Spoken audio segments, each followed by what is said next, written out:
What is good, YouTube? What is good? Appreciate y'all tuning in back at it with another episode, man. Dolphin Podcast, Last Word Productions. I'm your host, Tavares Wilson. We come back, we do it again as much as we can. Missed last week, had some family issues going on, man, but I'm thankful and glad to be back here, man. One of my close friends, good friends, dude I knew since the Sandbox days. Larry, what's up, my boy? How you feeling? What it do, man? What it do? Chilling. Two biggest Dolphins fans in existence. If nobody ever knew. Okay, that's one way to look at it, man. But yeah, so we still be having two more people join us. Matter of fact, there go Rio right there. What's going on, my boy? Yo. Yeah, so let's jump right into it, man. So for those that don't know, if you've been living under a rock the last couple of weeks, the Dolphins seem to did a little mini, not reset, but let's just say a makeover. Because I don't really see it as a reset. They didn't lose too many pieces to call it a reset. But for those who don't know, the Dolphins parted with the likes of Christian Wilkins, Xavier Howard, Robert Hunt, and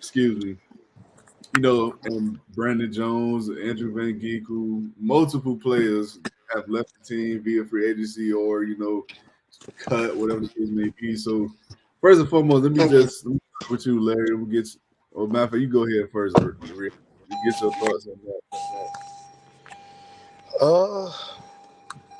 Hold on, give me a second.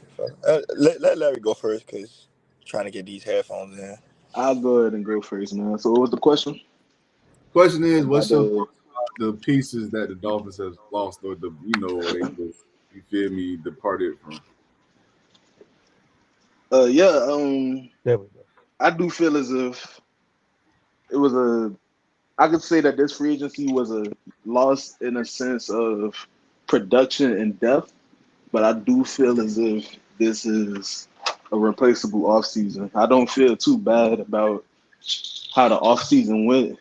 Looking at how much money was being thrown at the players that we did have, I could honestly say that I do feel as a little relieved in a sense that we didn't pay some of these players some of the money that they did get from these other teams. The caliber of player of Christian Wilkins will always be appreciated for the years that he was here, but come on, we got to be for real. That contract was too much to be paying that guy with the team that we have. And I do feel as if I feel content in the sense that the pieces that we did lose this offseason, I'm not too mad at. So I'm content with this offseason in that sense. Okay. You go ahead, Rio.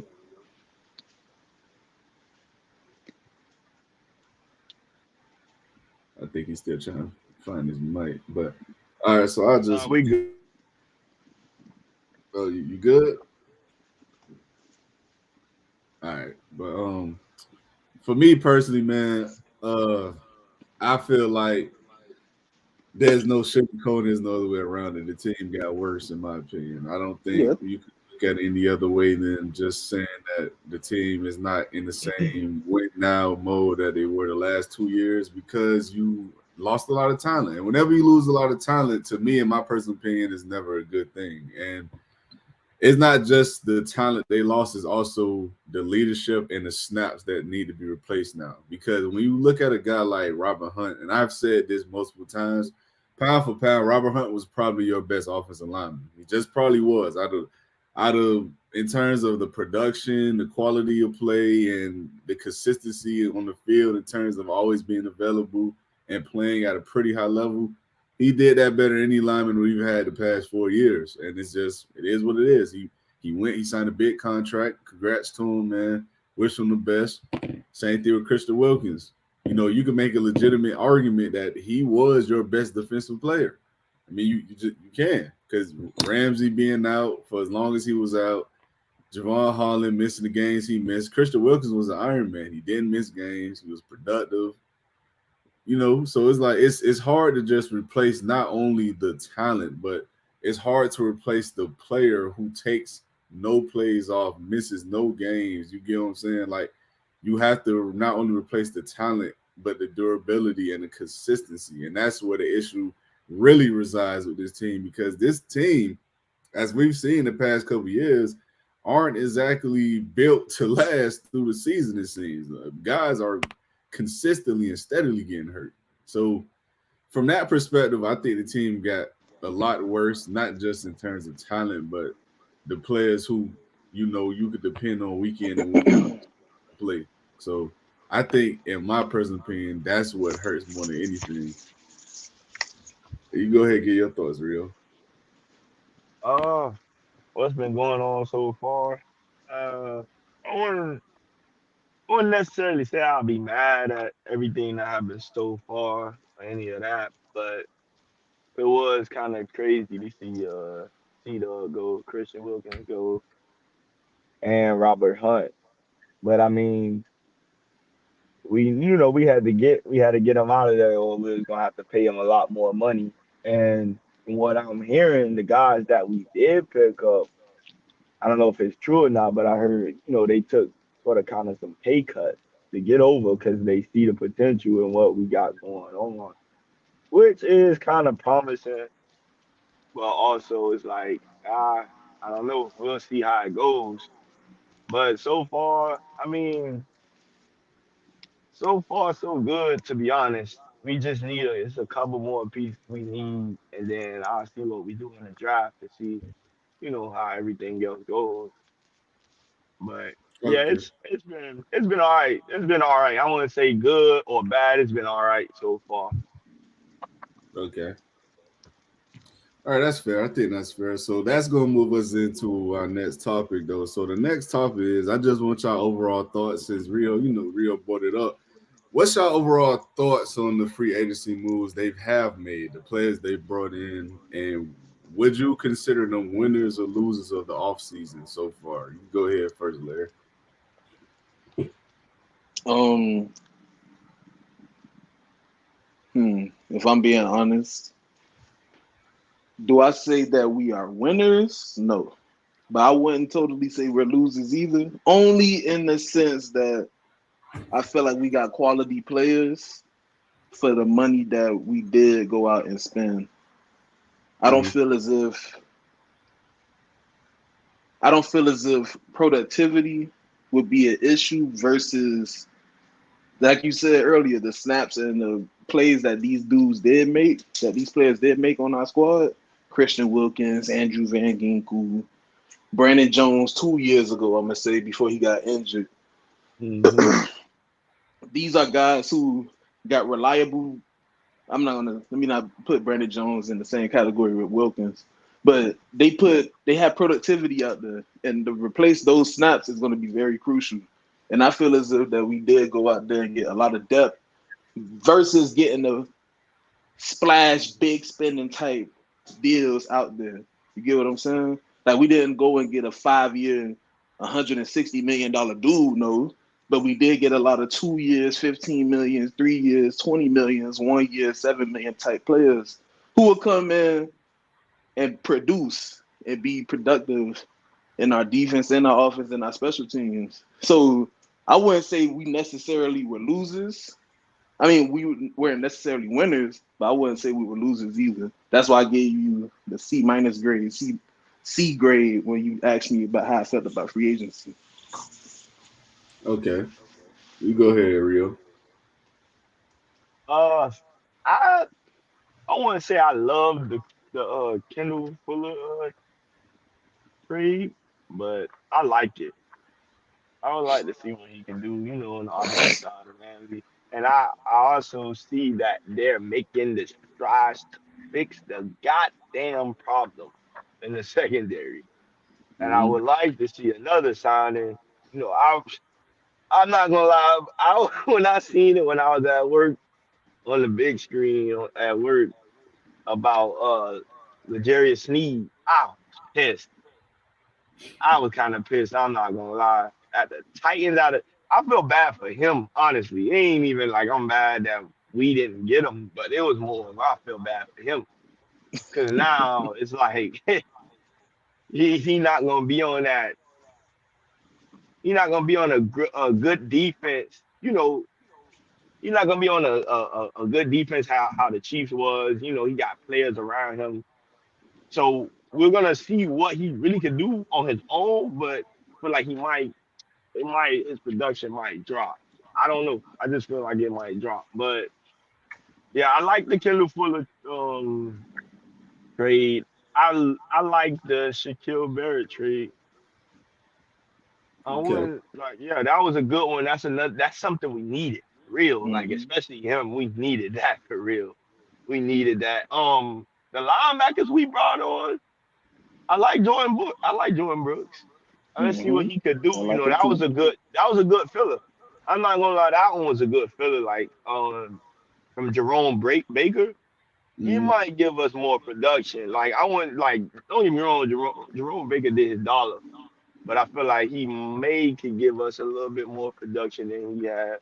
Plus, he wasn't he around like during the time when their defense was legit Who? at the Seahawks. Jordan Jordan Brooks. Brooks. Uh, He He was was there like like the was it tail. like no, towards the he end, was right? he It was was like he was ending. around for like the latter years. But Yeah, yeah. So he could bring on that defensive mindset that Bobby Wag had, stuff like that. So we'll see how that go. I feel like that we making good strides with those guys. And then who did we grab? Jordan Poyer? Jordan Poyer. Yep. yeah, they signed Yeah. you important too. Hey, I I like feel that like that one is a too. great addition. Yeah. Even though I hate the Bills, that was a great addition. Like we making some good strides. I'll give us a B minus or a solid B on those, especially those guys that I just named. But yeah, I love those trades we made with those guys. So yeah, I'll say a B. I'll say a B. I'll give us a B. Okay, that's I understand, but me personally, man, I'm gonna lean towards what Larry said, the C minus route, and the reason is, like I said, for one, I can't consider you a winner of free agency if your team got worse. Me personally, I can't do that. And if you were to ask me right now, if do I feel as if this team today is better than what the team was last year, I would say no, because even though they improved in the secondary, I don't know how much of an improvement Kendall Fuller is over Xavier Howard. I know he's cheaper for sure, so I guess that's an improvement from that perspective. And Jordan Poyer for sure is better than what Brandon Jones was, and Deshaun Mm-hmm. Elliott, even though he played well, I think Jordan Poyer is better than him as well. So the secondary Definitely. is improved, but the linebackers are slightly improved, but they're not improved to the point where I think it actually moves me. I think Jordan Brooks is an improvement over Jerome Baker, but I just don't know how much of an improvement, and that's why I'm kind of conflicted. Anthony Walker, I'm not sold or moved by him at all. I'm not gonna lie to you. Yeah. That's why I ain't even mention He him. he gives me the vibes of a younger, faster Elandon Roberts. Robert, yeah. Like we wanted to Yeah. get a guy in who could play the middle a little better, but come and crash down and not look lost out there. I'm not saying Elandon Roberts is totally like that, but we just looked for a guy who was a lot younger, who's a better run stopper, and who Is could make a few plays in coverage. he injury prone too though, man. That's Yeah, another that's true. problem. And Yeah, on the offensive side of the ball, I mean, I just don't see where they've improved at all, almost because Yeah. Me either. Braxton Berrios is coming back. I mean, I don't have nothing against Braxton Berrios. He's okay. He's okay. But Aaron Brewer to replace Connor Williams to me is a downgrade, and it's a significant downgrade Definitely. in my opinion. So Ah, I'm not feeling too comfortable about that. I do think he is a good run blocking center because he could get out and pull and things of that nature, but he's significantly worse as a pass blocker. It's not even close. And you haven't done anything yet about Robert Hunt. You re-signed Isaiah Wynn, who is an injury prone, yet again, an injury prone player. And you still are waiting the day that Tua Tagovailoa inks a $55 million annual contract. So, in my opinion, the offseason wasn't terrible by any means. No, they had a solid offseason, but I'm not going to say they're winners though because they've lost a lot of good pieces and they lost a lot of players who came through a lot more often than not for them. And the biggest loss for me, in my personal opinion, this offseason was Andrew Van Ginkel, man, because he just Ginkage. simply came in and did anything and everything you asked of him, whether it was playing linebacker, rushing the passer, dropping back in coverage. He did it all for them, and he did it at a pretty decent and to high level. And now that you're down your two top pass rushers in Phillips and Chubb, you're gonna need that production, and it's gone now. And what made it worse, in my opinion, was that he didn't get signed to no crazy contract. It was extremely Mm-hmm. affordable. So that's what made it a little bit more worse, in my opinion, because it wasn't like he ate large money or What it something was he a wasn't 2-year, prepared. $20 million deal, 3-year, $20 million deal, something like that. Yeah, I forgot the logistics of it, but it was a yeah. pretty cheap So deal. yeah, so it's like when I look at it from that perspective, it's like that could have been paid to a guy that pretty much was a starter all year for you, but that's neither here nor there.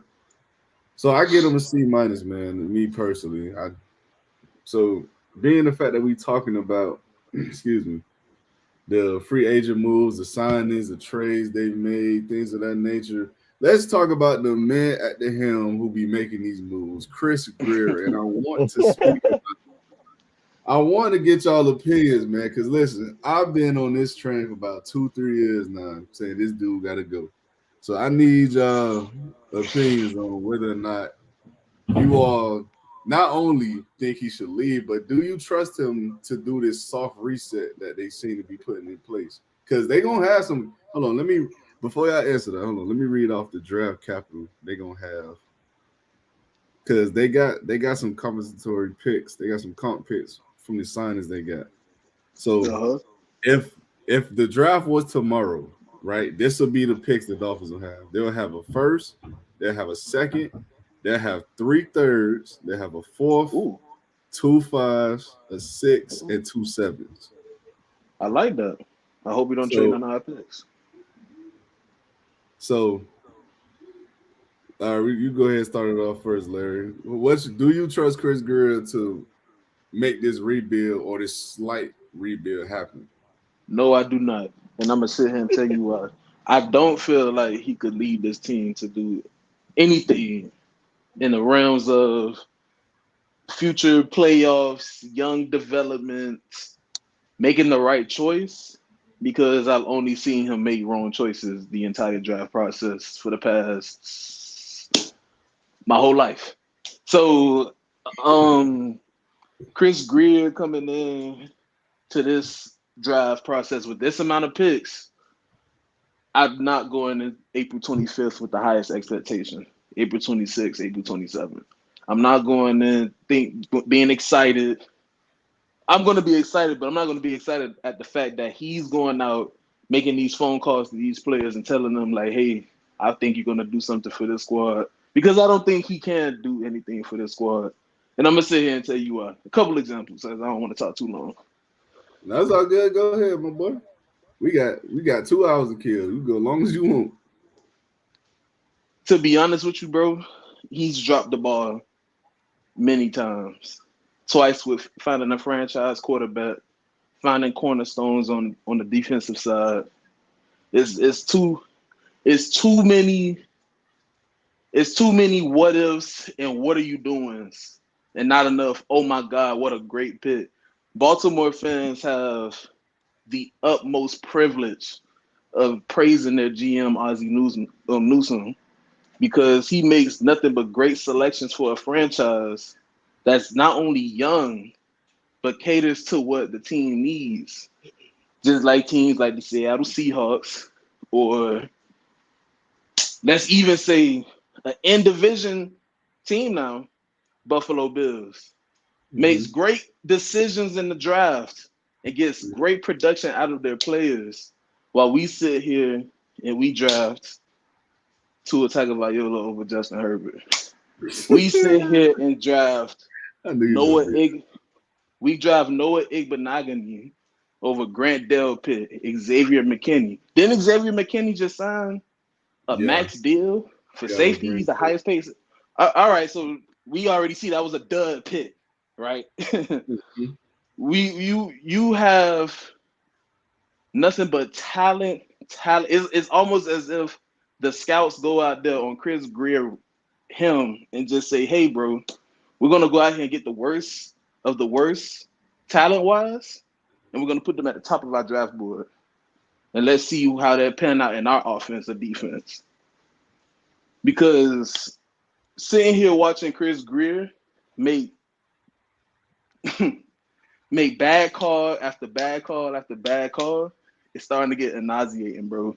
Like it's starting to make me feel as if maybe I need to stop working my 9 to 5 and devoting my entire life to football and finding my way to replace this man in his office. Because I at told you, this we need to point, it's find getting a way, ridiculous, man. We bro. need to find out how to apply. At this point, it's getting ridiculous, bro. When you look at there's something called the first thing you do when you evaluate in football is the eye test. How do you Hmm. see this player? How do they go out there? How do they perform? You see their Hmm. actions. You see how they handle adversity, how they handle being up 35 points. Are they humble? Are they I don't think his team of scouts, him himself, and what he tells to our coaches and owner, I don't think is working out anymore. I think we need to if we're gonna reset anything, we need to worry about resetting our front office. So that's my thoughts on Christopher Greer. All right, you go ahead, Rio.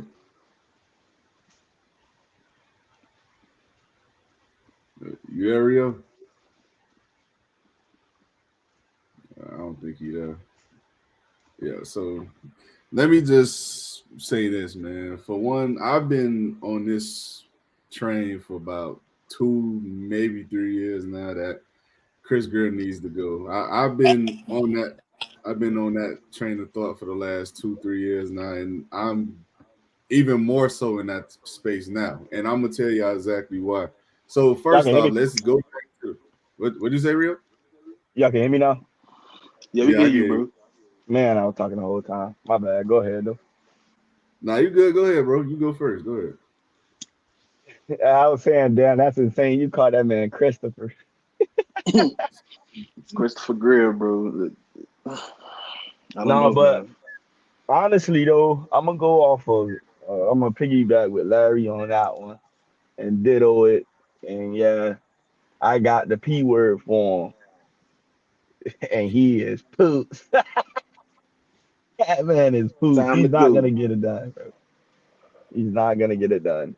And like you said, like the Noah Eagleman pick, or whatever his name is, that man sucks, bro. I don't even understand why they made that pick. And yeah, I would say I think Christian Wilkins came out that year, but still No, it Lamar wasn't. That Jackson. was the Nah, tour draft. that was a tour Christian drive. Wilkins. Christian Tour. Wilkins came out the year 2 years prior because the year before that No, we I'm drafted Minka.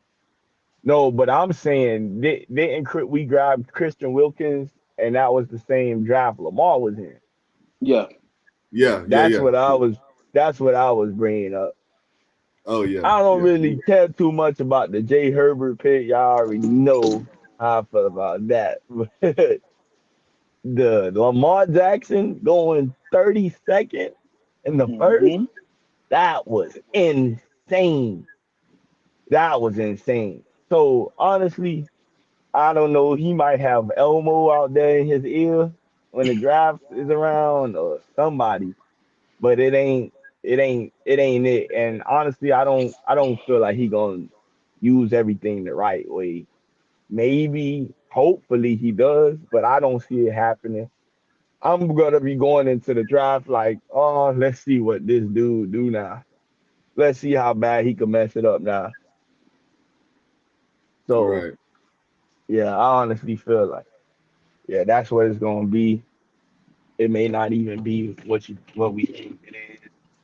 So yeah, like it's just yeah, he's not it. We need to go ahead and put in our applications. We need to go in and put in our applications and put some money together, get a loan, something, and make some viral videos so they know our name so we can get in this front office, man. Because it ain't gonna happen with this dude. You're right, Mm-hmm. right. And I completely agree. And let me start off and preface this first, man. I want y'all to we gonna go through the drafts because I want y'all to see Hey, players he's drafted. my So look, boy, that's he's been exactly what I was sitting here doing. look, he's been the GM of this team since 2016, right? 2016. Yep. So now let's look at these drafts. First pick, Lermy Tunsil. And let's be honest, Lermy Tunsil failed in him because Lermy Tunsil had a video leak that pretty much messed up his draft stock. If it wasn't for that, we never would have drafted Lermy Tunsil. Everyone for the months leading up to that draft was saying he was the unconsensus first overall pick. He was. It's just that he had a video posted an hour before the draft that ruined his reputation. So I mean, I guess it's a good pick, but he lucked up into that pick. Can we all If I agree? could, if I could just stop you for 1 second, just to piggyback on the Lamar Jackson pick. Lamar Mhm. Jackson was picked with Minka Fitzpatrick in that draft, and that was 2017. Okay, okay, 2018. I'm sorry, 2018. okay. Yeah, Christian you're Wilkins right. was the year before. Right. Go ahead. Okay. So let's go to the next pick. Xavier Howard, good pick, great pick. Second round, good value. All pro corners became all pro corner. Good Yeah. pick. Kenyon Mm-hmm. Drake, yeah, not so much. You moved on from after his rookie deal. He didn't really turn into anything with you. Leonte Carew, that's a miss. Jakeem Grant, Ooh. I mean, he was a he was a gadget guy, but that ain't no one to write home about. I By mean, the way, all of these guys that you named were traded within the first 3 to 4 years, yeah, and yeah. then Don't traded worry, with the my Miami brother. We're gonna Dolphins. get there. Don't All worry. right, cool, cool, Don't cool. worry. Go ahead. I'm gonna go through all that. I just want to go through the drafts first. 'Cause like I Mm-hmm. said, we got 2 hours to kill. Jordan Lucas, Brandon Doughty, Thomas DeRote. So that draft, in my opinion, you found B some good, but you plus. found a lot more worse. And to be fair to him, the Jakeem Grant picks and the things of that nature were 6th-round picks, but the Kenyon Drake and Leonte Carew picks were 3rd-round picks. There's a lot of value to be found in the 3rd round, and you didn't find it. Let's call it Mm-hmm. spade. So we go to the next draft. Charles That's Harris, 2017. pick, F. terrible. Raekwon McMillan, F. not a good pick. Cordero Tankersley, not a good F. pick. Isaac Asiata, not a good F. pick. Devon Gottschall, okay, I solid. like him. Vincent Taylor, not F. really. Isaiah Ford, he was on the team for a long time, but F. never developed anything else. This was just a horrible draft. Next draft, Mm-hmm. Mika That's Fitzpatrick, Minka good pick, but Fitzpatrick. you moved on for Gone him. within 2 years. 2 years exactly. He becomes an all pro somewhere else. I'm not giving you credit for that. I'm not. Mike Gesicki, he was solid for you for quite some time, but he didn't really help you achieve anything. Jerome Baker, good linebacker at the time. So I I give give him him a that. B That's a with good him. pick. That's a good pick. Durham Smythe, good value pick, 4th round. He became Great starting tight end value. the That's last it. 3 years. That's a good Mm-hmm. value. Kalen Ballard, it didn't do nothing for you. Cornell Armstrong, At all. Mm-hmm. Quentin Pullen, and then Jason Sanders. Jason Sanders is a great pick in the 7th round. That sounds like the best pick so far. It was. and Then you got he's madly inconsistent except 1 year. exactly. Then we go to 2019. Christian Wilkins, Christian Wilkins. good pick, great Good pick. pick. Mm-hmm. Michael Great Dita, pick. Michael Wait, Dita. hold on. Wait, hold on. It was a good pick. I wouldn't say great. I Lamar said would have good been a pick. great. No, it Lamar would have was. been a great. I'm not. I'm talking about in terms of you feel me, the player solely of what they've been for the Okay. team, not Okay. just Okay. like who they could have took. Because I agree with that, but like I said, we're gonna get to all of that, my boy. I promise you, because I got it all right here. Michael Go Dita, ahead. bad pick. AVG, good pick. fifth round, good value. He was Yeah, a that's great, real great productive player value. for you. Great pick. Yeah, I agree. By the way, just as a little side note, Andrew Van Ginkel has accounted for 4 touchdowns for the Miami Dolphins. Just saying, by the way. Yes, great value pick. Fifth round, you can't beat that. You can't beat that. That I'll give him credit for that. He found that gem. Isaiah Prince. Never even see this nigga touch the field. Chandler Cox. Never seen him touch the field. Exactly. Who? Who? Miles Gaskin. This was another good. That was a value. good value. We couldn't He was find a him. seventh He round. couldn't find his way to stay on the team. Yeah, Yep. he was a starter for you for a couple years. 7th-round pick. That's a good pick. So I give him. This was probably the best draft we went through so far, honestly. And I give him that. that's sad to say, honestly. Now this is the draft. Now I want to preface this for y'all boys. This is the draft where this was supposed to be his money maker draft. Because remember, this is the draft. We had 3 first-round picks. Let's remember that. First pick, Tua Tagovailoa. I think I'm listening. All bias, all hate aside. Listen, whether you love or hate Tua, let me just say this, Larry.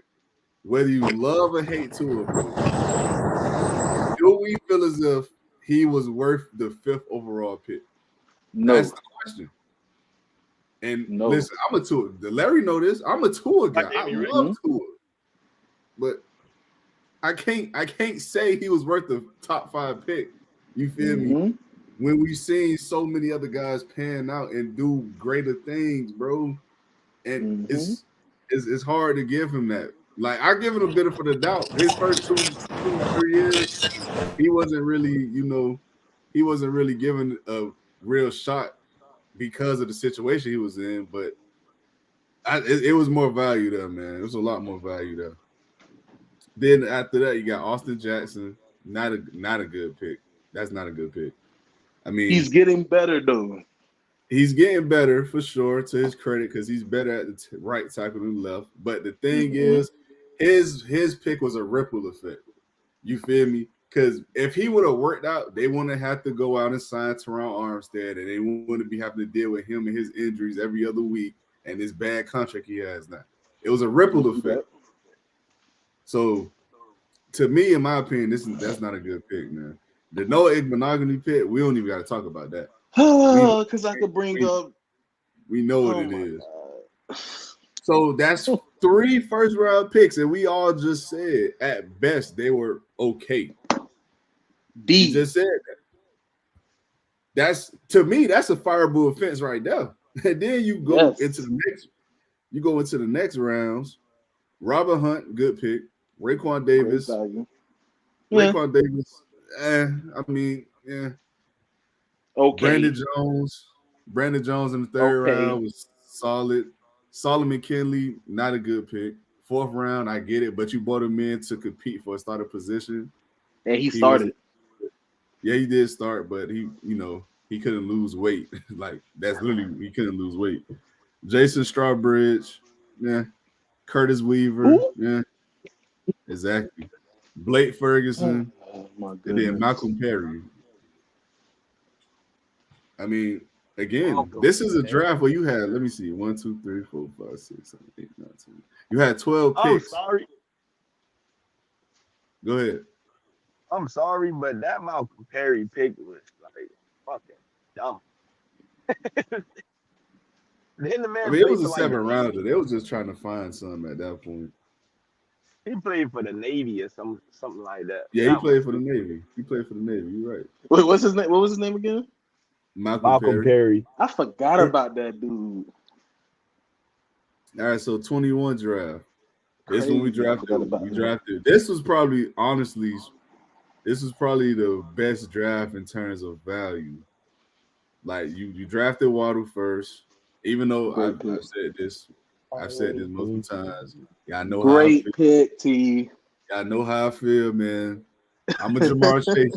I'm a Jamar Chase guy, bro. I ain't even gonna go into that, man. Jalen Waddle. Great pick. Jalen Waddle. Jalen Phillips. Javon Holland. Great pick. 3 great picks. Terrible.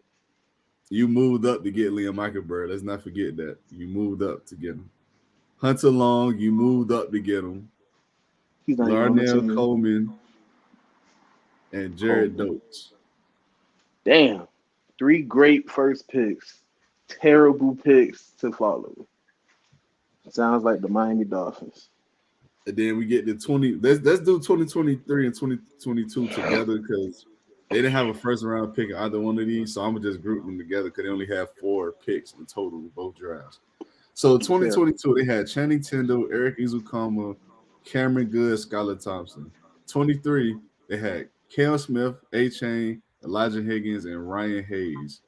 So from what we just discussed, my boys, and I know that was a bit long, but from what we just discussed, this team ain't good at drafting. It's not good. It's not good. And when you look back at the draft picks, right? Let's go like Rio said. You drafted Christian Wilkins. Christian Wilkins, phenomenal player, good player. But is he Lamar Jackson? Is Charles Harris? Bro. You don't even have to name the people that we exactly. Think about it. Then you go to Noah Igbenogany. You could have took Jonathan Taylor. You could have took Justin Jefferson. Cause remember, they moved back and took Noah. They could have took Justin Jefferson. They could have taken Xavier McKinney still. Can I give a little perspective on why that Charles Harris pick was terrible? Yeah, go ahead, bro. 8 picks later, former defensive player of the year, multiple Pro Bowler, multiple time voted Pro Bowler, multiple voted time All-Pro, out of Wisconsin, T.J. Watt. Yeah, I know. So bro. you're telling me I didn't want to name T.J. Watt. We had 8 picks after number 22. There was a chance, a sliver of a chance, we could have had the production that the Pittsburgh Steelers are getting out of T.J. Watt on the Miami Dolphins, and we decided to get Charles Harris. And if you want to bring it up, when Charles Harris was drafted, the common consensus reaction was, who? You know what? No one even knew who this guy was. I'm not gonna lie, bro. You know what it was like? He still on our team? No, he's not in the NFL, he played for Detroit a couple years after he left. He's not in the NFL. No, I think he played for Detroit still. Bro, who is? If I'm not mistaken. No, he a Dolphins fan. He played. He know who Charles Harris is, bro. He played with Detroit last year. And I know almost everybody on the team. That's the crazy part about it. I know almost everybody on the team. Yeah, he played with Detroit last year. I know I was a trip because he posted his career high with sacks with Detroit when he had, I think, 8 sacks in 1 year. Okay, nice. Oh, he was a defensive player? Yeah, he was a D lineman. That's why I brought up TJ Watt. Yeah, he a DN. That's why I brought up TJ Watt, bro. But even if we go through the rest of the draft, y'all boys, like y'all got just think about this, man. You drafted Brandon Jones, Raekwon Davis. You had opportunities to take guys like J.K. Dobbins. I know he's injury prone, but in terms of the value and the talent, he's what we needed at the time as well. Exactly, he's a significant upgrade, and in terms of the value of a pick than any of these dudes. Like. You look at Liam Eichenberg going in the second round. And we could have got Creed Humphrey. Exactly. Creed Humphrey. It was another tackle that went. Oh man, what was his name? The Cardinals drafted him. The Cardinals drafted him. I forgot his name. It's Josh something. Oh my God. I forgot his name. But yeah, we could have drafted him. Then you go into, you feel me, the little deeper dive and like Austin Jackson and these other guys. It's like, bro, it's just so much meat that be left on the bones, bro. Like, it's like, to me, in my personal opinion, it has to be answered and stopped at some point, and you got to start looking at the guy in front office because he's the one making these selections. Like, there's no one else to be blamed. There's no other finger you feel me, anyone else you can point the finger at. This is the dude that's drafting these guys year in, year out. He's signing off on it, and it's not working. We don't have young talent on our team that's turning into all pro caliber talent year in and year out. We just don't have it. Do we have good players? Yeah, we do. But the teams that compete, are the teams you think the teams that compete are the teams that literally can draft well, bro. We look at the Browns. You feel me? Look at the Eagles. Look who else? The Detroit Lions. Who else? The Chiefs. The Chiefs. The Mhm. Rams this past year. I mean, the Rams literally rebuilt their The team in a Rams year. found nothing but Round quality picks. play. The Rams went to the playoffs with fourth, fifth, sixth, and seventh round picks. Exactly. They found Puka Nakua in the later rounds. They found a starting corner in the later rounds. And Hmm they went and traded for a starting receiver. Like they're making it work, bro. And this team, even where we just read it all out, this team in 2020 had 12 picks, bro. And out of all 12 of these picks, I don't even know if you can name one guy that you can sit here and say you feel confident about for the next 6 years. I mean, Yeah. Robert Hunt gone, no monogamy. I mean, what are we talking about? I could have went out there and played better than this dude. Like, what are we Hey, doing? Like, but bro, We might need you to suit up. at some point, we have to address the elephant in the room, bro. Chris Greer got to go, bro. It's that simple. He got to go. This dude is practice. He's male practice at this point. How bad he is at drafting, bro. Like it's terrible. But go ahead, Lewis. You go ahead, chime in, bro. The question is it? Do you believe Chris Greer has what it takes to help complete this soft reset for next year's draft? And let me read out the picks for you because I read them out earlier. So these are the picks what it looks like after the comp picks after the free agency. So we'll have one first, 1 second, we'll have 3/3, 1/4, 2/5, 1/6, and 2/7. No, no. Chris Greer came in office in what, January of 2016, and recently he just started hitting on some picks. It's not a good track record for me, honestly. Yeah, I we don't just think, went through the whole draft. but I don't Hmm think he has the capabilities, to be honest. Um, if it doesn't work this year, we need somebody new in front office. Honestly, before we even fire Chris Greer, Stephen Ross got to go first. Hey, You think? Lewis, I rock with you, bro.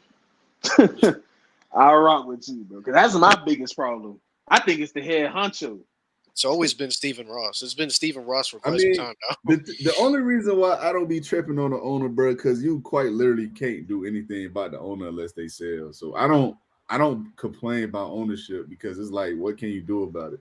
Unless Owner, you're like a Jerry Jones situation where they're deliberately putting their hands in directly into moves and stuff like that, then that's different. But I Stephen Ross, I his know you're not problem saying is, I know you're not saying it, but like an owner can change everything. Like oh no, for sure. once like, this might be a bad example, but like once Mark Cuban like got the Mavs, that completely changed the culture. They got a championship like when he took over. So I mean that's a horrible example, but we just need somebody that's just like the embodiment of winning. Like Stephen Ross is the embodiment of mediocrity, and he's perfectly fine with it. And that Hmm reflects off of the GM as well. Chris Greer is perfectly fine with mediocrity. Like I know for us as a franchise recently, like having an 11-win season, that's good for us, but that shouldn't be the norm. Like Pittsburgh fell into that. That's not a good hmm, look. hmm. At some point, we Right. need to do something to get over the hump, and it starts with the front office. But I didn't mean to cut you off last word. Go ahead. No, it's all good, bro. You good. You feel me? I was just saying, like, the reason why I don't trip on ownership is because half the guys that's Can't owners, do shit. they're just billionaires who want to own a football team and want to see the team they invest their money in and time in, not for one to make a profit off of them, and two, just win. All Stephen Ross can do is put the money out there. That's all he can do. So I can't get too upset at him But what I can get upset at is the fact that he clearly sees there's an issue and nothing is being done about it. Because, bro, it's been almost a decade, bro. Like you haven't won a playoff game in 24 years. At some point, something has to hit you and tell you this just ain't working. Like I need to bring somebody, either hire a third party, you feel me, company to find you a GM or something like that. Because I know they offer those kind of services and stuff. But it's like at some point you have to tell yourself, like maybe listen, I'm not a football guy. Maybe it's just time to own up to that. You put my pride aside and just hire someone who can actually find someone who can do the job. Because we're fooling ourselves and we think Chris Greer is going to be the one to figure it out. It's laughable at this point. Y'all boys, man. That man, Steven Ross, is just doing this shit for a good time, man. That's what it is, bro. He bored, bro. He just doing this shit for a good time. He don't care about this shit for real. Yeah, for sure. Would him tampering with Joe Burrow like before the draft? Because like I know there's some ways where we can get owners to sell the team, but like I don't know how catastrophic the issue got to be. Because me personally, I always thought owners couldn't like you remember when Stephen Ross had Brian Flores meet with Joe Burrow on the boat or whatever about tanking. Like that to me should be a fireable or sellable offense. The Tom Brady tampering thing should have been a fireable offense, even though I don't believe it. You don't even have to go with Brady. We can go with Sean Payton because that shit was true. Yeah. It was. And then when he flew, we tampered with Peyton Manning too. We did. Yeah, for Peyton Manning. Yeah, Peyton Manning was in our facility weeks before free agency even opened. It was something like that because he only considered us in Denver. The year he got traded. It was whatever year he signed with Denver. I think it was like 2011. Yeah, Peyton Manning was interested in only Denver and the Miami Dolphins, and we jumped the gun. Got caught. He went to Denver.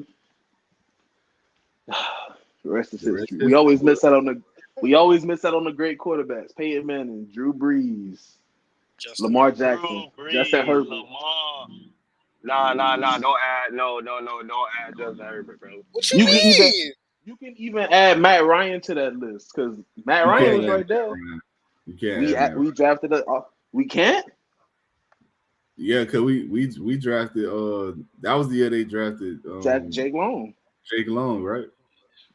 But, bro, yeah, because Matt Ryan went the next pick after. Yes, to the Falcons. Yeah.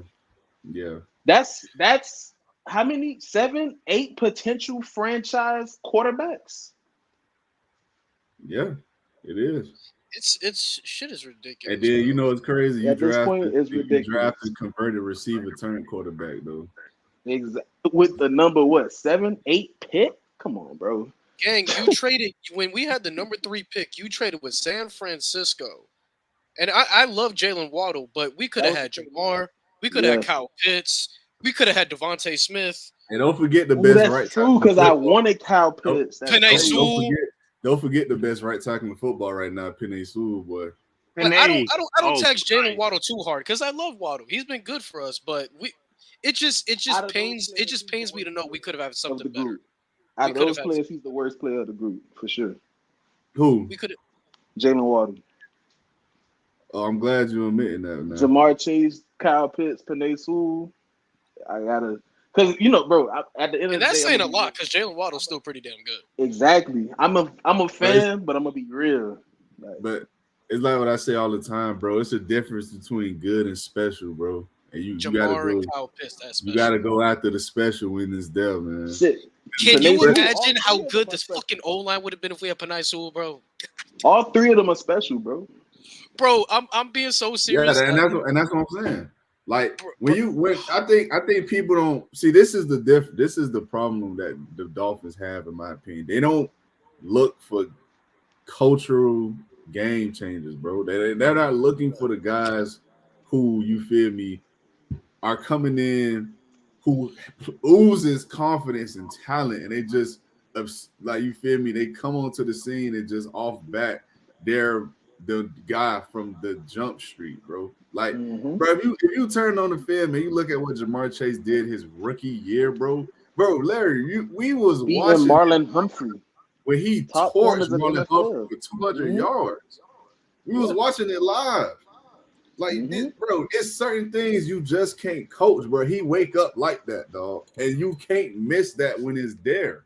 And that's my problem. It's like you have the talent, you had the draft capital, and you had the opportunities, bro. You just continuously, for whatever reason, just miss. And at some point, it has to be called out. And we didn't even get into the next thing I wanted to talk about, and that was the piss poor contracts he be giving out. So, but before I get into that, I want y'all to get y'all thoughts on that though. If y'all had any, I wanted to ask something too. Go ahead, bro.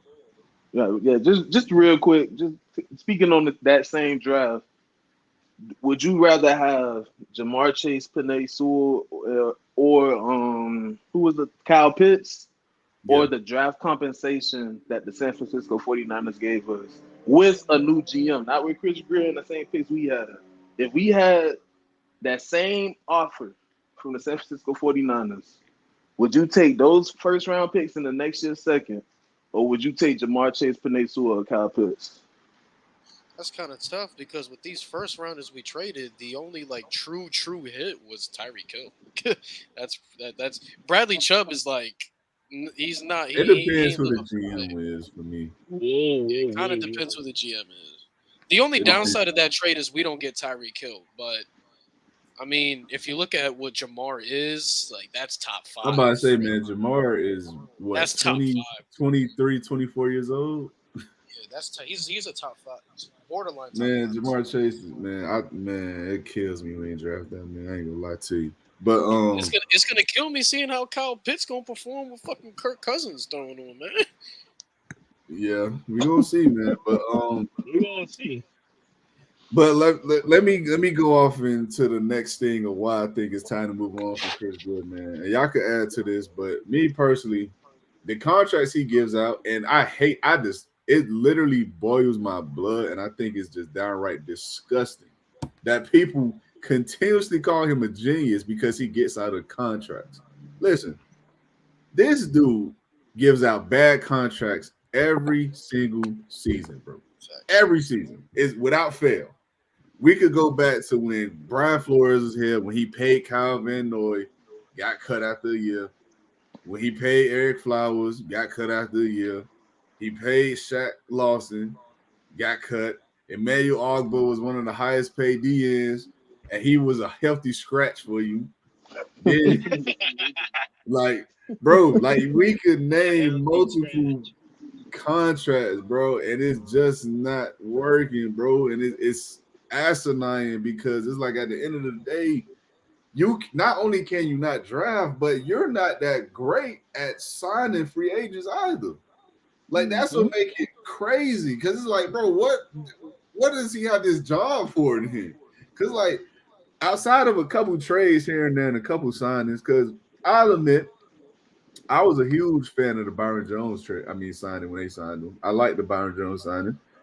I thought them trading for Tyreek Hill was massive. I thought them being able to, go out and get Bradley Chubb to help them solidify their defense. Good move. Great. That was a great move. I'm not gonna lie. Good move. That was a really good move. I give them that. But it's like you top those things off, and you created this roster from this one draft pick of trading with the Niners to get Trey Lance.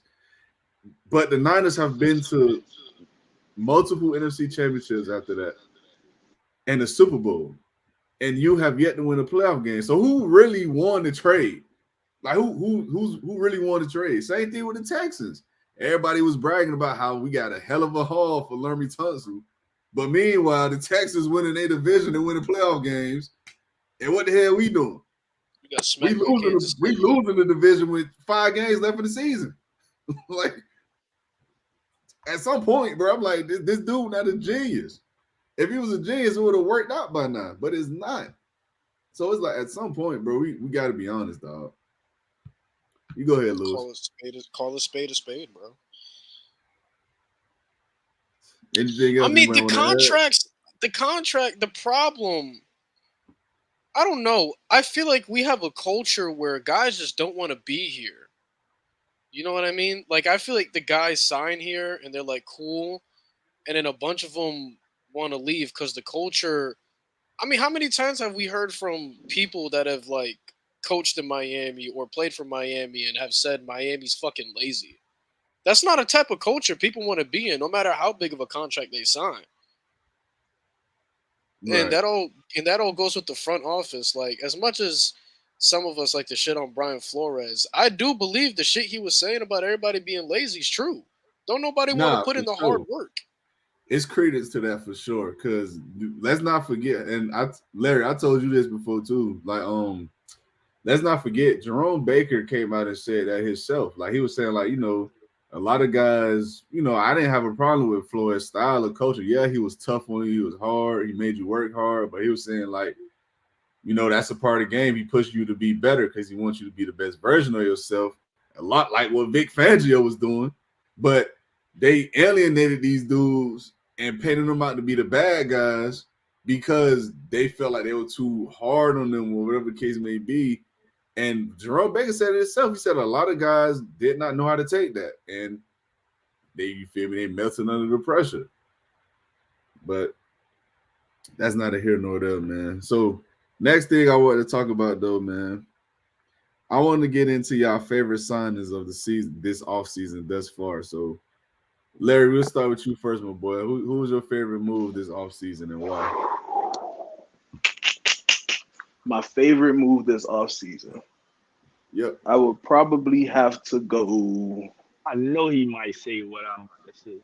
I have a Mm, feeling you're gonna say what I'm gonna say. can I give you two options? Yeah, go ahead, bro. To be honest with you, bro, my favorite signings are John Smith and Jordan Poyer. For the fact that, like I always said, we needed a tight end that could get vertical over the middle, take some pressure off of our wide receivers. It's a good, consistent type of tight end who gets open, who makes explosive plays. John Smith just had what, a 70-something yard touchdown last year, touchdown reception Yeah. last year, ran through the tunnel. Like, that's the type of stuff Durham Smythe isn't giving you. Mike Gesicki was not giving you that. Hunter Long, whoever he is, who was a part of the Jalen Ramsey trade, was Boston never College. giving you that. He wasn't giving you that, bro. John Smith is the type of playmaker at tight end. Even though he's older, he's giving you that. And of course, because like I said earlier in the pod, we didn't go out there and make splash plays type moves. So we didn't go out there and get a dynamic tight end, but we got a tight end that'll go out there and get us 50 yards and a touchdown, and he'll make some plays up the middle. Is serviceable in the block game as well. Jordan Poyer, only for the fact that we need to give Javon Holland another corner. I mean, another coverage type safety out there in the secondary, man. Because when you look off Javon Holland and you look right and you saw 29, you was throwing that. When you saw number 40, you was throwing that. When you saw number 4, you Easily. was throwing that. We needed somebody who could go out there, play big, play hard, pause, and play in coverage and make a tackle. Because we had people out there, bro. The secondary last year was infuriating. How they couldn't tackle. They could not The tackle. team as a whole They, couldn't tackle, to be honest yeah, with the team as a whole, yeah, for sure. But Jordan Poyer, for what I saw, and we all saw him 2 times, even 3 times out of the year, he was a playmaker. Not many plays were being made on Jordan Poyer. I love that signing, especially on the 1 year deal. I don't care if he's in his 30s. you. Go ahead, Rio. I would I would say my favorite signing would be Jonas Smith. I would say Okay. that would be, yeah, that'll be my favorite signing because now we could get, and he's a Florida guy too. He went to uh he went to FIU, correct? And Yeah. I think I forgot where he's exactly from, but I love that sign. I love when the guys come back home and could, put on for the hood. So yeah, I like that signing. That's a great deep threat tight end. We need that. He Mhm. ain't Kyle Pitts, but I'll take it. He went that. And That's I'll like he say would my be from second Ocala. one, yeah, O'Connell, yeah. So he ain't from the crib, but yeah, it's good enough.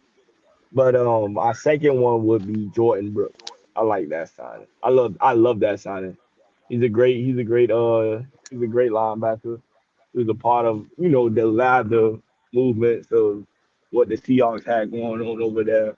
He knows a little bit about what Bobby Wag was doing. So before he left. So yeah, those my two. Okay, you go ahead, Lewis. For me, it's Kendall Fuller. It's good that we Mhm. snagged the top cornerback from this free agency pool. We definitely needed somebody to try to at least be capable of locking down a number two. The big thing with X that I've always said was X lost his elite trait, which was his hands. That's why X was so dangerous. Not because he was a lockdown corner, but every time he threw his way, you were damn near guaranteed a pick, and he lost that. So once he lost that, it was GG's. Kendall Fuller is actually pretty decent in coverage, better than X in coverage. A man to man, he can hold his own Definitely. man.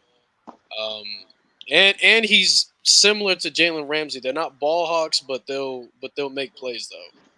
So, and I feel like at this point in their career, Kendall Fuller is a slightly better upgrade than X. X is washed. Kendall Fuller still at his best version of himself. So, And the crazy part is he said he'll take a pay cut, which I feel is disrespectful as shit. But we ain't gonna talk about that too. I You talking X is about X? X to me Yeah, is weird. X to me is weird because he said He he'll made take his a pay money, but cut he to just join a trying to make contender, but then trade. you bitch when we underpaid you. He trying to It's fucking win. ridiculous. He's trying to win. Hey, He might as well listen, go to man. Kansas City, gang. They need a corner. He 9 out of 10 times he will go there. I'm not gonna hold you because they just lost Sneeze, so we'll see. But They need a corner. But I think Kendall me, Fuller, though, I think he's better in coverage. I think he's much more athletic than X at this point of his career. He's just more healthier than X. That's why mhm, I like it. Because now we have another healthy corner. X been done, bro. right. So me personally, man, the best move, my favorite move they made, I'm not gonna lie to y'all, is Jordan Brooks because listen, man, Yes, sir. no disrespect to Jerome Baker, You've dog, been but going crazy about the man, linebacker that situation. man is that man's just not good at football, bro. Listen, no hate to that brother, man. I hope he wish him the best in his future endeavors, boy. But that brother is just not good at the sport, man. I just don't see it, dog. And It's crazy that he went to Seattle and we got Jordan Brooks. yeah, Yeah. it is crazy. But listen, all respect to him. I like the Jordan Book signing because you're improving into me, in my personal opinion, the worst unit you've had in the last 3-4 years. And Jordan Brooks, again, he's not someone who, like I said earlier, he's not someone who necessarily just blows you away, but he is someone who is serviceable and good at the position. And you haven't had good in a long time. So I guess it's a step in the right direction. So I got to go with that. And let's see, next topic we're going to get into, man.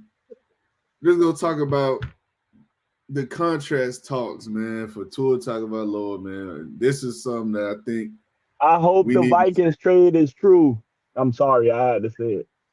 No, it's all good. But that's I'm glad you said that because that's what I wanted us to discuss. Like a lot of people around the league, like a lot of sports analysts and personalities on TV, like Nick what's his name? Nick Broussard or Nick what's his name?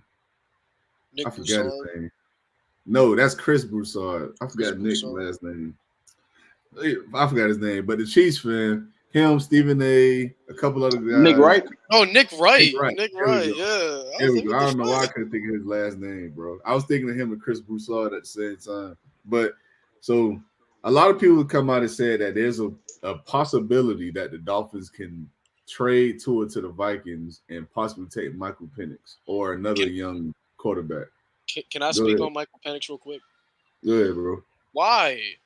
And this is where I need to swear. Why in the bright blue Krispy Kreme Dunkin' Donuts fuck are we moving on from one injury-prone QB to potentially draft the most injury-prone QB in this draft?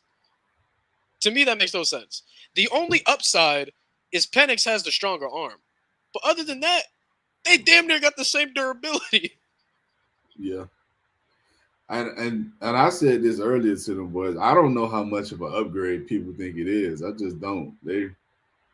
Penix, man, I mean, he's a little more mobile, athletic. He's a bit more of a better playmaker. I will give him that, but he don't do anything special to the point where it's like I gotta trade away the guy that's been pretty solid for me the last 2 years for this guy. Like he not moving me like that. And that's where my disconnect comes in. It's like now am I saying that means I'm willing to pay $255 million annually? Like a lot of reports are saying, no, that's not what I'm saying at all.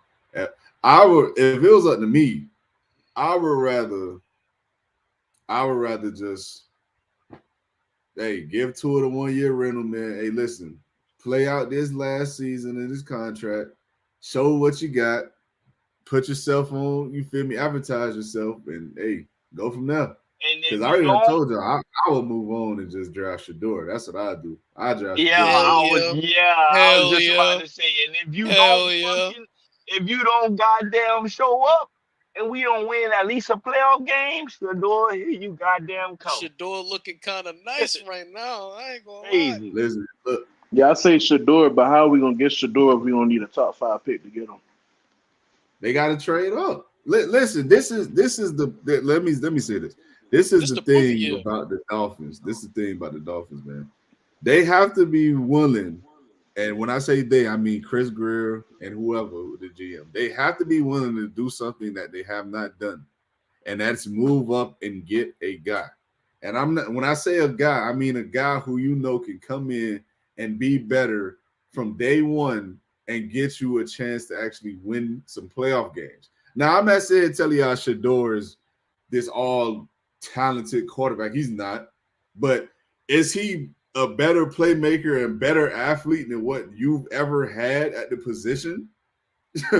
I don't think that's fucking close. Like, And I also feel that the accuracy is not far off. Shador, that's probably his best trait, is that he is ridiculously accurate when he throws the football. He has a slightly stronger arm. Like it's not a world beater arm, but he does have a stronger arm. his as well. arm is good enough. It's good enough. Like you said, he's a better playmaker. He can roll out the pocket. He's way more athletic enough than Tua to get a first down. So, Shador, you Yes. looking kind of nice right now, bro. I ain't gonna lie. And I heard he been in the field with Tom. Yeah, he has been. Mm-hmm. So that goes back to the question, though. And Larry, I'll let you go, bro, because I know you haven't said much right now. But are you moving on from Tua now, or you're paying him the money?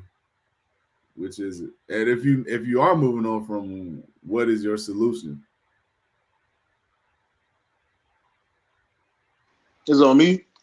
Yeah, Am I paying Tua? yeah. But if you're not paying him, what are you doing? Like, what is your solution? I'm definitely not paying him. And whoever is the highest bidder in the trade, hey, thank you for all your services, brother. I wish you nothing but the best. Give him the same mundane response that you give to every coworker you can't wait to stop fucking working with. Because there is no way on God's green earth is anybody gonna be able to tell me this is the person I want to see for the next 15 years suit up with number 1 for the Miami Dolphins. There's no way, bro. It's time to move on. I didn't get the wild production of a number 5 overall pick that I was expecting. I don't see the light at the end of the tunnel with this guy. It's time to move on. $55 million for Tua Tagovailoa. I'm sorry, I can't play. I can't pay you, brother. I can't pay you. All right. So what you think they should do then? Like, what direction should they go in? I mean, obviously, if we can't find a trade partner for him, I would say I would want him to come in and compete because I'm not going to say that Tua is a terrible quarterback. That's just me talking from the love I have for Justin Herbert and the complete bias I have for Tua being my quarterback. He's a very good quarterback. He is a accurate quarterback who makes.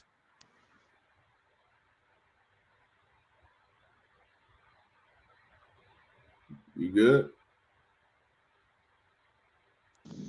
But I do want. You You going get in and me? out? Yeah, I can hear you now. All right, my bad. I do want us to figure out like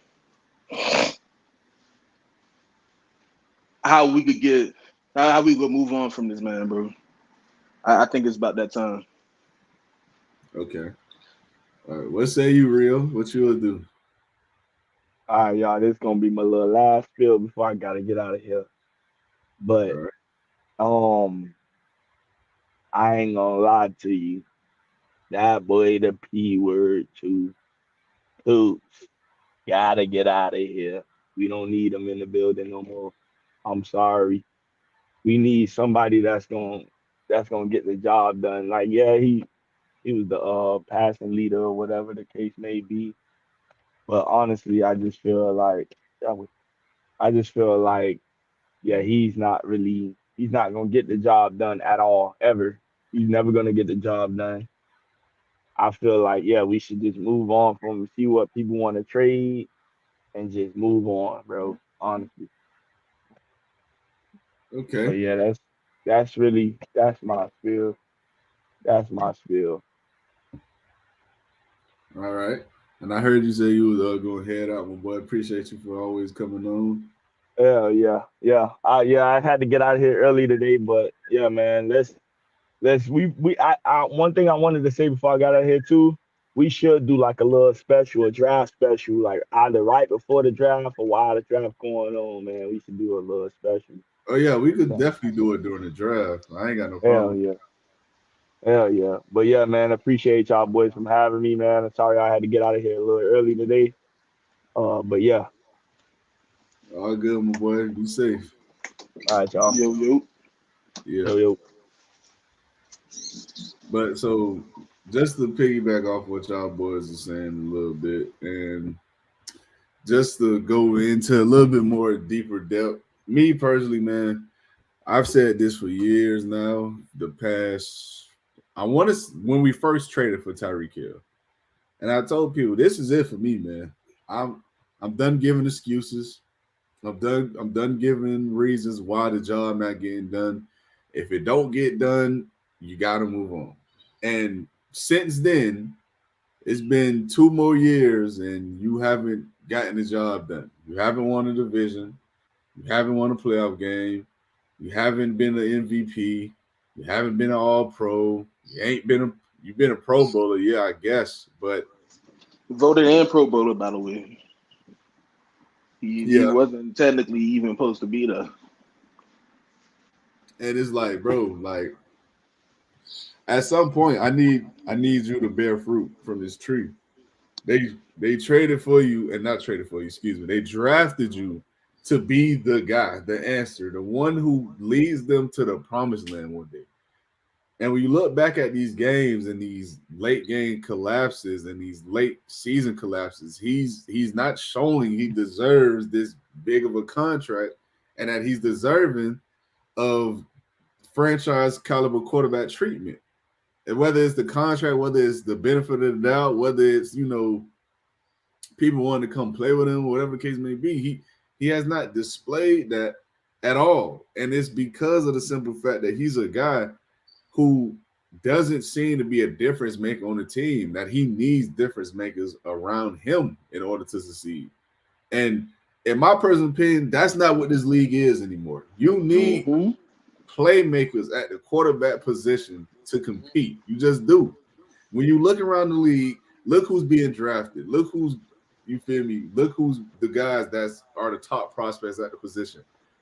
Anthony Richardson, Caleb Williams, Drake May, an athletic, big, strong arm guy. Jaden Daniels. Jaden Daniels, That's who exactly. I Like want. We these ain't guys, getting him. these guys are athletically gifted more than ever at the position, bro. And it has to come a point where you find that and you develop that. The thing is, you don't have that with the guy you have now. And he's coming off a catastrophic injury from college. It made him that much more slower. He already wasn't a great athlete. Now he's a below average athlete, if we're being honest. Like he's not. And now you talk that on with the concussion issues he's had in the league, and it's a ripple effect. Like he's just become this undersized quarterback who's a pure pocket passer. And that's not cutting it in today's league. It's just not. Like, it's not gonna work, bro. And they have to realize that. But the thing is, I know they're not gonna realize it because they have their wagons hitched to Tua because not Brian Flores, Chris Greer drafted him, and Mike McDaniel literally got the job because he said he can fix him. So it's they're banking on Tua becoming the answer because their literal jobs depend on it. Mhm. So that's how I know he's getting the contract because they literally need him to be great in order for them to keep their jobs and look like they know what they're doing. Because if they admit that Tua isn't the guy to help them take that next leap, where that's going to lead Chris Greer? He honestly, sounds fucked up, but I'm kind of hoping Tua at this point. Loki kind of fails because if Tua failing gets Chris Greer out the door, then you You got to. kill two birds with one stone. I said, like, That's what I mean. If Tua failing leads to Chris Greer getting fired, I mean, then that's what's got to be done. Because to me, like, I'll bring Tua back if it's a reasonable deal. I'm not paying you 55 fucking. If I pay you 55 million, that means you're the second highest paid annually quarterback in the league. And Mahomes is making 45 million a year. You'd be making 10 million more than him, and he brought Kansas City 3 Super Bowls in 6 years. he beat you in the playoffs. Yeah, and on top of that, not to mention he went to 4 in total in 6 years. Went to 4 total in 6 years, and every single year since he's been a starter has made the AFC title game. And you gonna make $10 million more than that, man? No, we're not doing that. But the thing where we're at, like, if we trade, like I've heard Tua, to the Vikings, if we trade Tua, we gotta. I'm not content with Michael Penix or JJ McCarthy or Jordan Travis or any of them guys. I want them to trade up. That's what I wanted. I want them to trade up. You got to trade up. At least get. I'll be content with the Bo Nix. Trade up to at least get us guaranteed a Bo Nix. I'll be happy for that. But I'm not content with the dude that arguably has more of an injury history than Tua. 2 ACL tears, a fucked up elbow. Like, no, that's not moving me. JJ McCarthy, fucking system quarterback from Michigan. Sorry, that's not moving me. Jordan Travis, solid quarterback, but he's not moving me. So at least if we can get somebody like a Bo Nix, I'll see the vision. But I'm not content with where we're at. If we trade Tua, we have to trade up. We need one of them guys. Okay. What you got anything else you want to add, Larry? Nah, man, go ahead. All right, so we're gonna close out the episode with a would you rather, and this time we're gonna do a Javon Holland edition. So That's tough. name some safeties in the league. Let's get into it. First name up, Justin Simmons.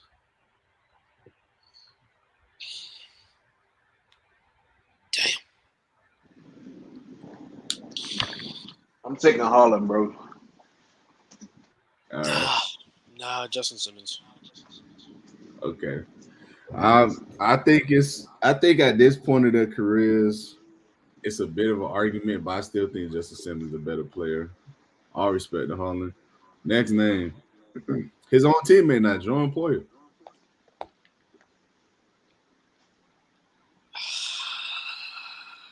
Javon.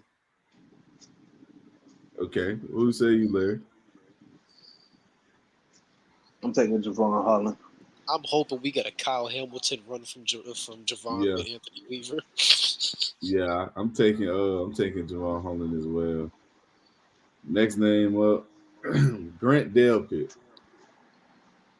I'm taking Javon. Javon Holland. Without a shadow Okay, of a doubt. okay. Next name, safety, Jesse Bates. My bad. Jesse Bates. Jesse Bates. That's not even a conversation for We me. talking about a guy who I actually wanted when they was announced that he wasn't re-signing with Cincinnati. Boy, if we would have gotten Oh Jesse, man. God, man. Man. I gotta take Jesse Bates, man. That's one of the top safeties in the league right now. One of them young guys, playmaker. Gotta take Jesse Bates, bro. Give me Jesse Bates, dog. Okay, this an ex-Dolphin, Minka Fitzpatrick. Minka Fitzpatrick. I'm Minka. sorry. All I pro. do believe Javon has that potential to reach that Minka potential. Yeah, he got the potential, but But Minka for sure right now. Minka, Not even a question. oh, talk about a blunder, bro. Talk about a hitter. Right, right. Talk about a hitter. I'm I can't definitely taking believe definitely. It's not even around a question. Next name, Kevin Byard. Javon Holland. Take it, Javon. Okay, I agree. And the last name, I think this could be a clearing, but we're gonna go Kyle Hamilton. Kyle Hamilton. Take it, Kyle Hamilton. Kyle Hamilton is top 2 lock, bro. What I just said about Jesse Bates and Minka Fitzpatrick is what I love about Kyle Hamilton, bro. Kyle Hamilton, his development is ridiculous. He went from a decent, not moving, but decent rookie year to fucking top 2 safety in the league. All pro, Like that. yeah. Yeah, Yeah, it's you're all ridiculous. pro now. Man. He plays safety, linebacker. He's what we thought Jamal Adams was in New York. Like Oh Kyle yeah, Hamilton You is that cooking guy. with fish grease on that one. I ain't gonna lie. But yeah. Jamal Well, Adams was that dude though in his prime. He was that dude. What? still bricks for hands, bro. Still couldn't I cover. mean, But every player got their flaws, but Jamal Adams was that. He was the best safety in the league at his peak. I don't know about the best. I can't give him the I best. give him top 5, but best. But he was playing in the era of Eric Berry and them boys, man. Yeah.